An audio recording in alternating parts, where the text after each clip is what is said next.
We need to have a really good sit down about your sales skills. Hey, players, listen, I'm here to help you achieve your financial goals. And I've got to say, the quality of sales training out there at the moment that I see, especially on social media, it's more like it's designed just to capture and get likes. Yeah. It's not talking about what it really takes to get great sales into any business or to your pocket as well as a salesperson.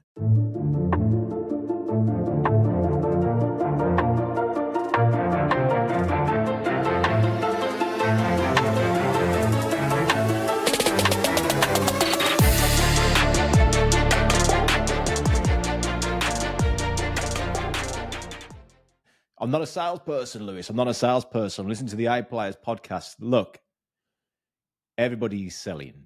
You're always selling. From when you were a child, you were selling. You were selling to your parents. Walk around the supermarket, you pick up a ball out of a basket. You got to sell to your parents that you want that toy, you want that ball to play with, right? When you was a child, you would have seen some candy or something, or sweets if you're in the UK, and you would have had to have sold to your parents. So sales is natural. Sales is natural. So what happens? What happens?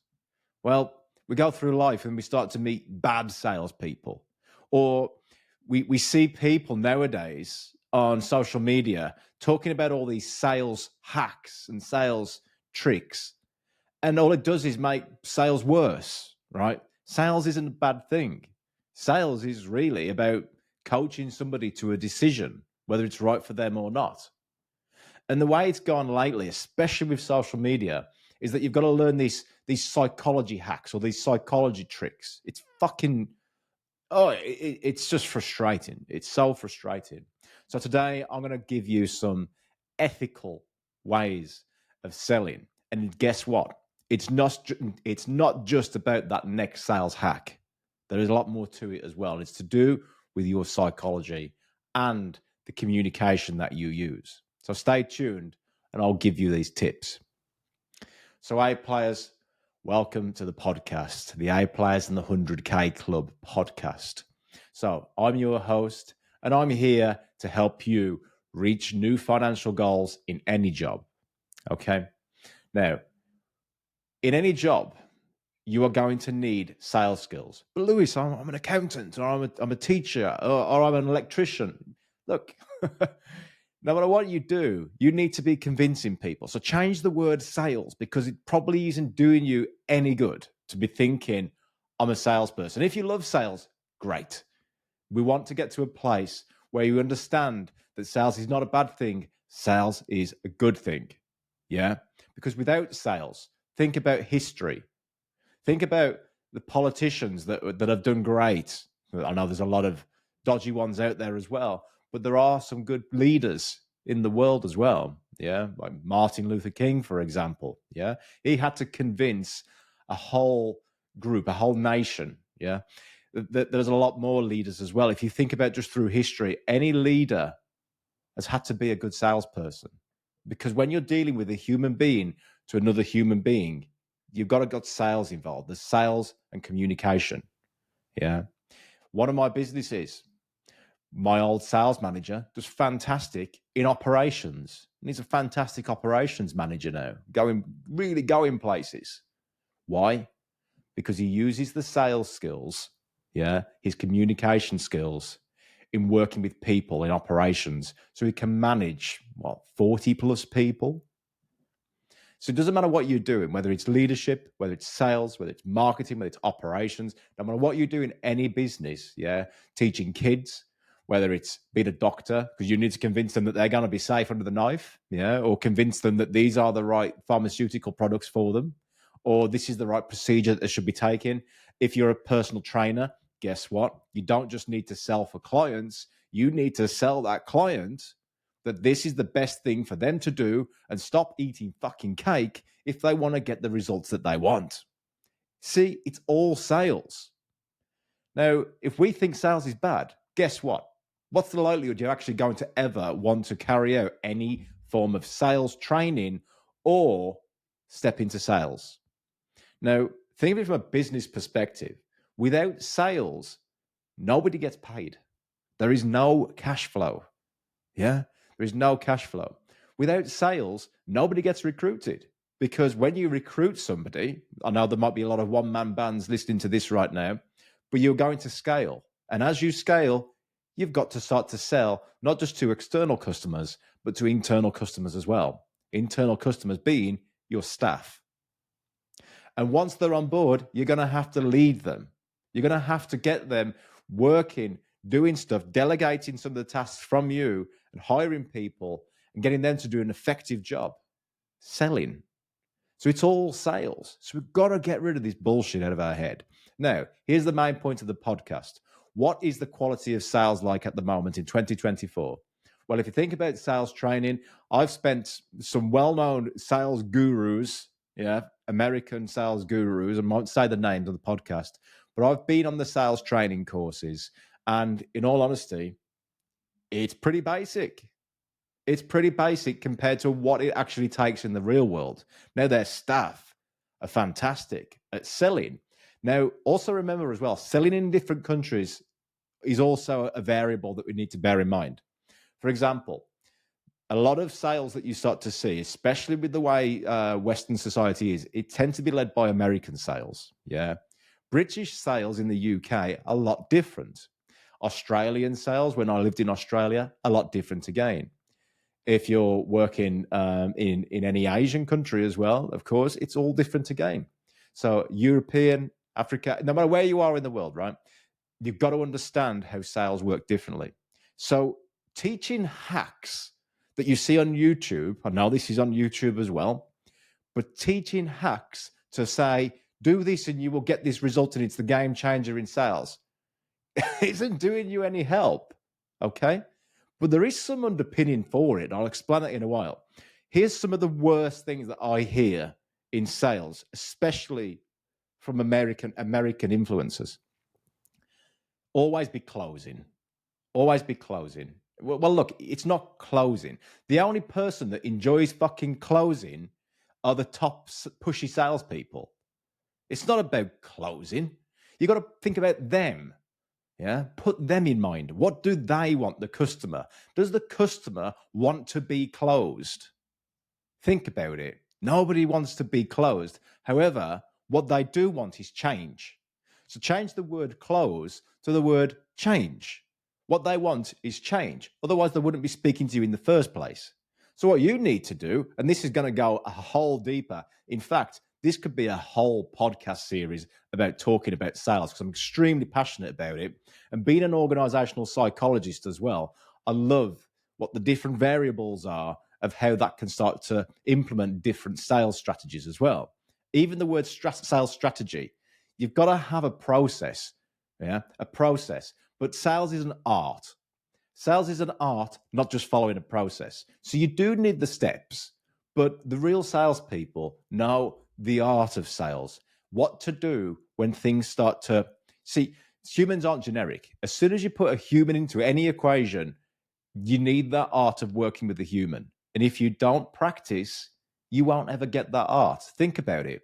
An artist, you can't just give a child a piece of paper and expect them to create a fantastic piece of art.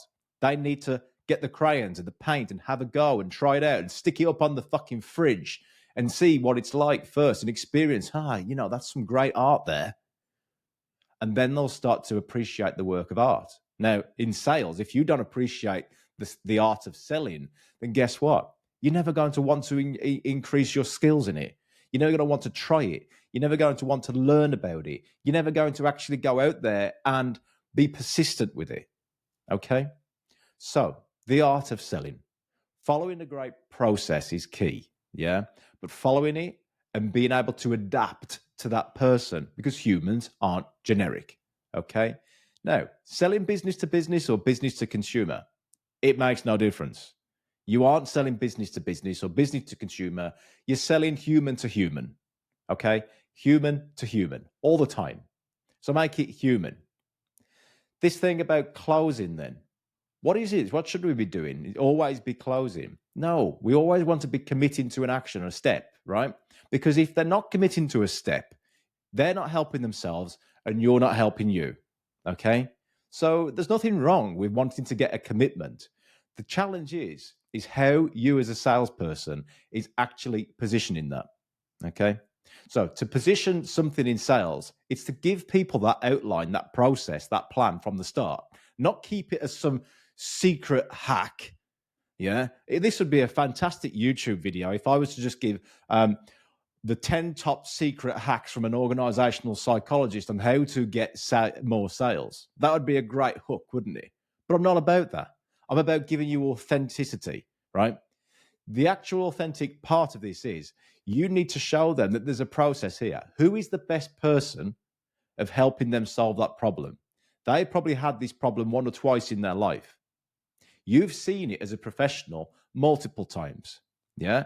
And if you've just started out in a business, you can be taught or you can be mentored or something can happen, some training program that will teach you the best process.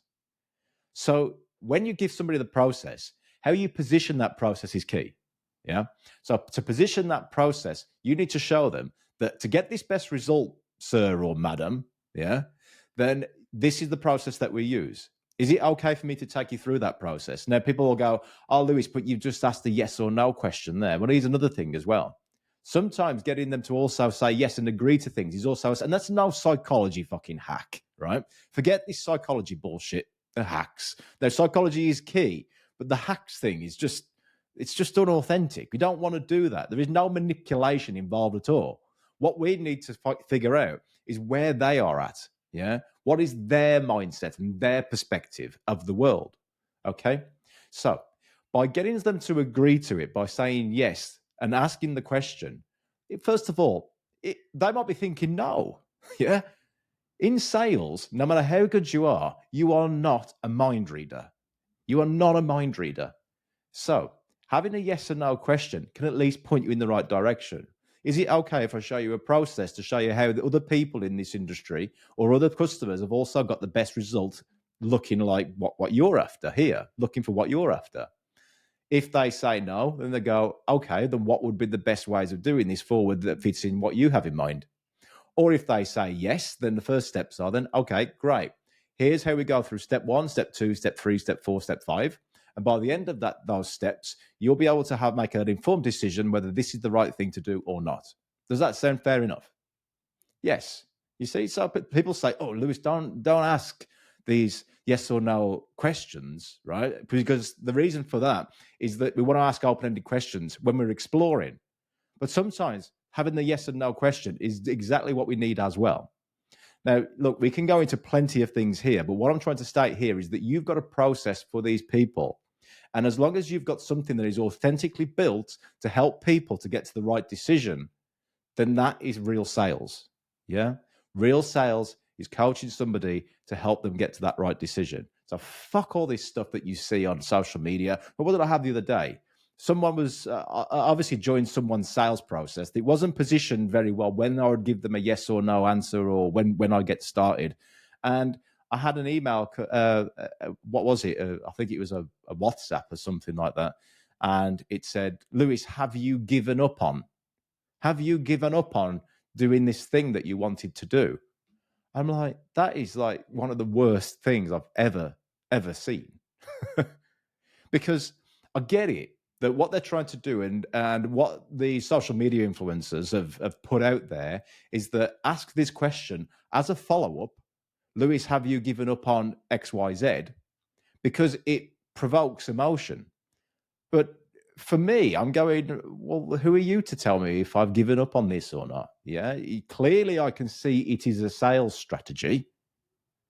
Why do you need to be all authentic about it? When I was speaking to the person on the call initially, they weren't that sort of person. So then you can just see that it's scripted to take something from some social media influencer that isn't like them, and it becomes very unauthentic. So be yourself, okay? There's the first step. Follow a process, make that process right for you, and then also create that art, yeah? The art comes from learning more, listening to things like this, following the right podcasts around sales. And like I say, if this resonates with you, smash the like button on YouTube, leave a comment on Spotify, leave a comment on YouTube, and let me know if you want to get more sales information like this. Now, before I go, I'm going to give you a little bit more information as well, because this could just absolutely go into a huge, huge podcast series around ethical selling. And here's the thing, in the UK as well, we, the British people and Australians as well, have a bullshitometer. A bullshitometer. What that means is, as soon as there is an essence of bullshit, that person is switched off. So don't bullshit people. Stop using all this American rubbish. And nothing against Americans, by the way. I think some of the content that they have is great. It's just twisted in a way that wouldn't fit other nations. Yeah. So it needs to be understanding the art. Let that person make the decision that's right for them. Don't just take one generic sales pitch or one generic sales script and slam it down any customer's throat. It's never going to work. Ethical selling is always the right way. And it is also okay to lead someone to the decision that your product is not right for them as well. Yeah. Like I mentioned, I invest in a lot of businesses. I train my salespeople in a lot of businesses.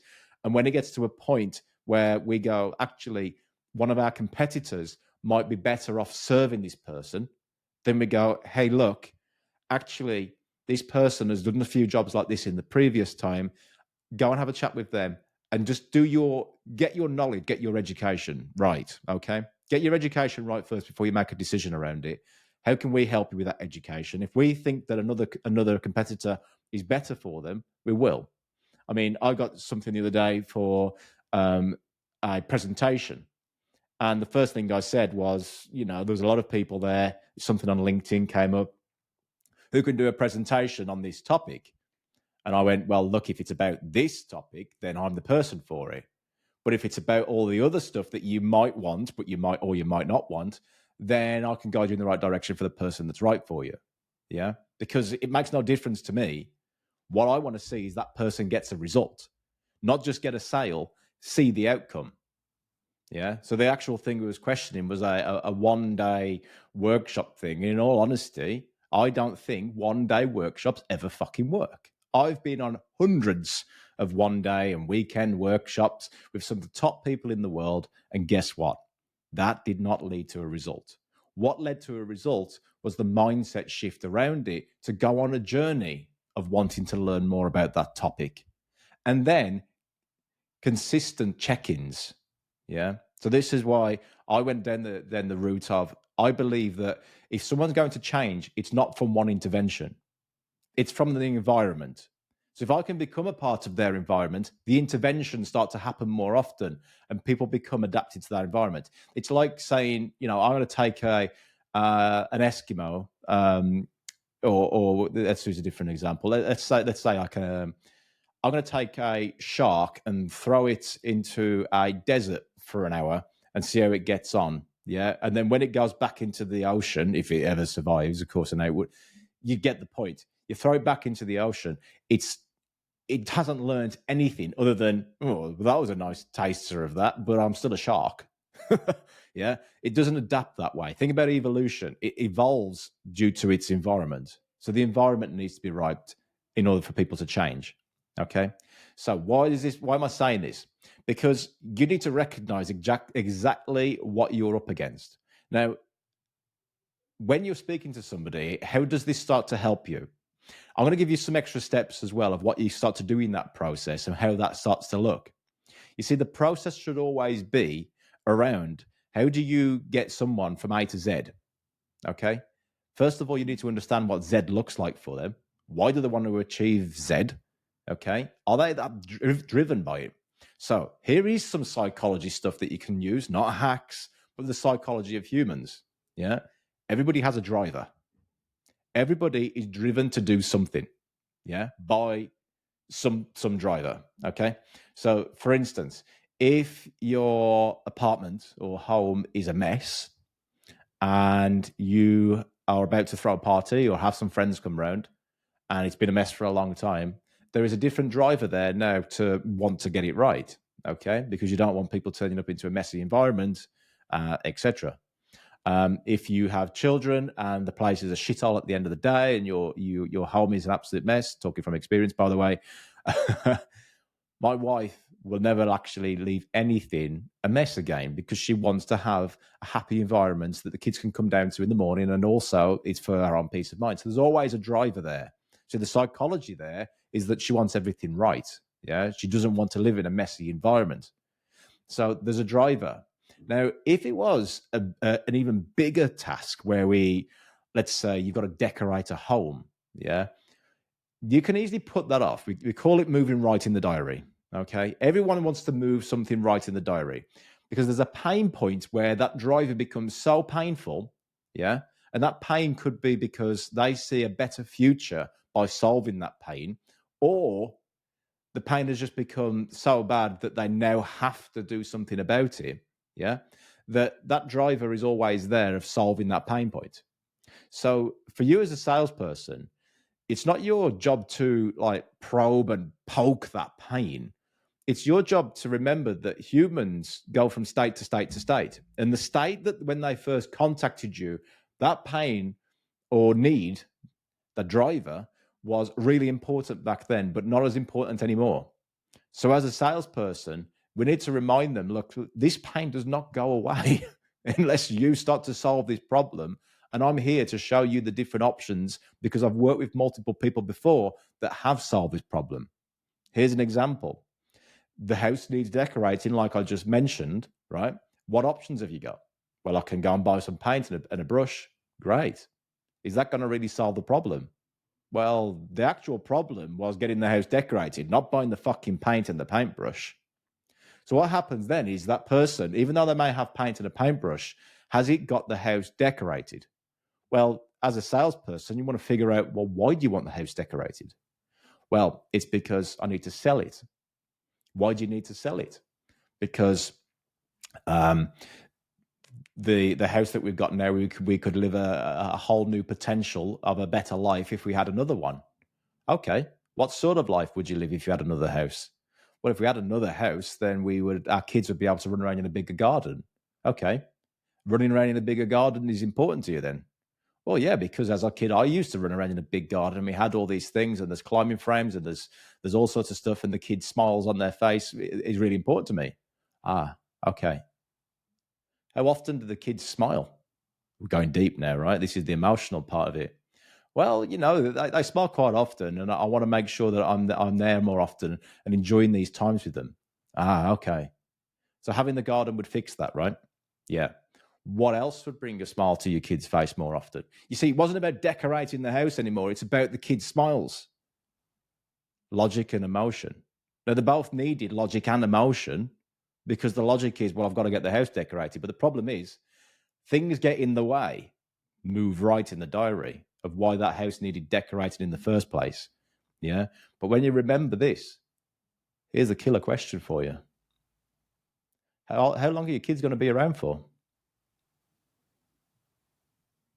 Think about that one. How long are the kids going to be around for? What do you mean, Lewis? Well, people don't get younger, they get older. Yeah. Even my 4-year-old right now, when she was 3, I look back at pictures, and even though it seems like the same child every day, totally different kid. Totally different kid. Yeah. And then when they reach 16, 17, 18, they're leaving home. Yeah. Well, 21. Well, if in the UK, they don't leave till fucking 30 nowadays. But you get the point, right?